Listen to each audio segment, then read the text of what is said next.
வணக்கம். இன்றைக்கி வந்து நம்ம ஹெச்பி லேப்டாப்போடைய வோல்டேஜ் பிளேனை வந்து செக் பண்ண போகிறோம். பிஃபோர் தட் இதுக்கு வந்து ஹெச்பி பெவிலியனில் வந்து நமக்கு இதுக்கு ஸ்கிமேட்டிக் கிடைக்கல. ஸோ ஸ்கிமேட்டிக் கிடைக்கலனால எப்படி ஹேண்டில் பண்ணலான்றதை பார்க்க போகிறோம். யூஸ்வலாக வந்து இந்த பெரிய காயில் கொடுத்துருக்காங்க. இது வந்து சார்ஜிங் காயிலோடைய இதோடைய வோல்டேஜ். இது பார்த்தீங்கன்னா 2.75 வருது. 2.75 வருது இதில். ஸோ இது வந்து இதோடைய வோல்டேஜ் சரிங்களா, சார்ஜ் ஆகிறதுக்கானது. இந்த பேட்டரி கனெக்டர் இங்கே இருக்கு இல்லையா, இதோடைய இது 2.74. இதில் வந்து பார்த்தீங்கன்னா 19 mA கரண்ட் இருக்குது. ஸோ SIO எல்லாமே ஒர்க் ஆகுது. அப்படி இல்லைனா நம்ம இங்கே கிராஸ் செக் பண்ணுறதுக்கு ஸோ இது பார்த்தீங்கன்னா 3.3 வருது.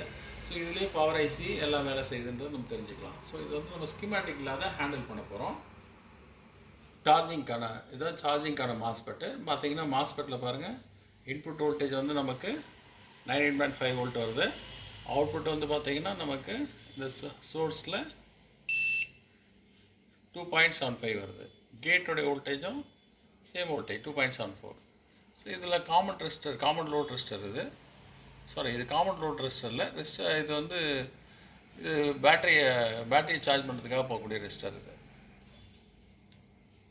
அடுத்தது வந்து நம்ம இந்த காயிலோட வோல்டேஜ் பார்க்க போகிறோம். இது வந்து பவர் ஐசி ரிலேட்டடான வோல்டேஜ் 3.3 அவுட்புட் வருது. இதுதான் இதோடைய பவர் ஐசி. இது ஆல்மோஸ்ட் நியரஸ்ட்டாக இருக்குது. அதை வச்சு நம்ம தெரிஞ்சுக்கலாம். ரெண்டாவது இந்த மாஸ்பெட் பார்த்தீங்கன்னா இந்த மாஸ்பெட்டில் 5 வோல்ட் வருது. 5 வோல்ட்டு 3 வோல்ட் வருது. ஆல்வேஸ் வோல்டேஜ் வருது. இந்த பவர் ஐசியோட எல்டிஓ 3.3 வோல்ட்டு, அதே போல் 5 வோல்ட் எல்டிஓ. மீதி ரெண்டும் வந்து காயிலில் வரக்கூடிய வோல்டேஜ். 3.3 வோல்டேஜ் ஒன்று, இது வந்து ஆல்வேஸ் வோல்டேஜ்.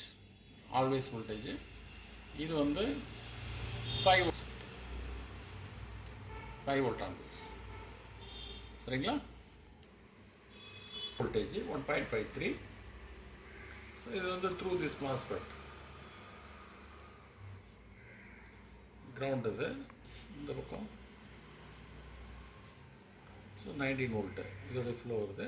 இதுக்கு பின்னாடி வந்து இருக்கும் அந்த மாஸ்பெட் மூலிமா வரும். ஒரு கிரவுண்ட் மாஸ்பெட், ஒரு சுவிட்சிங் மாஸ்பெட் இருக்குது, அதன் மூலிமா வரும். ஸோ த்ரூ த கெப்பாசிட்டர் இந்த ரேமோடைய சப்ளை வரும். அடுத்தது கோர் வோல்டேஜ். இதுதான் கோர் வோல்டேஜ் 1.16 வந்து கோர் வோல்டேஜ். இது வந்து ப்ராசருடைய வோல்டேஜ். ஒரு வோல்டேஜ் இங்கே இருக்குது.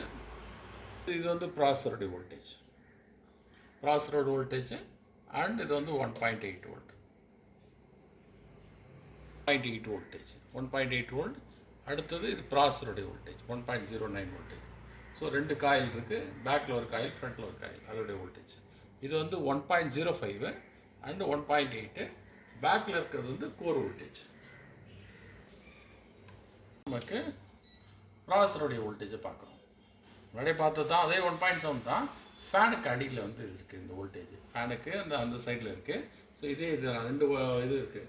இப்போ என்னென்ன வோல்டேஜ் பார்த்தோம்னா சார்ஜிங் ஐசியோட இது பார்த்தோம். அதோடைய காயில் பார்த்தோம். பவர் ஐசி 3 வோல்ட் 5 வோல்ட் பார்த்தோம். 1.05 1.8 பார்த்தோம். அதுக்கப்புறம் 1.5 ரேமுடைய வோல்டேஜ், அதாவது ரேமுக்கான வோல்டேஜை பார்த்தோம் 1.5. அதுக்கப்புறம் இங்கே வந்து இந்த கிராஃபிக் கார்டு என்ன எப்படி அவ்வளோ இதோடைய வோல்டேஜ் வரல. ஸோ இந்த வோல்டேஜ் பார்த்தோம், ப்ராசருக்கான வோல்டேஜ் பார்த்தோம். ஸோ இதெல்லாம் ப்ராசருக்கு 1.7. ஸோ இது போல் டெட் போர்டு, அதாவது இது ஸ்கிமேட்டிக் இல்லைனா கூட ஏற்கனவே பார்த்த எக்ஸ்பீரியன்ஸை வச்சு நம்ம இதை வந்து ப்ராப்ளத்தை ட்ரபிள் ஷூட் பண்ண முடியும். சரிங்களா, ஓகே, தேங்க்யூ.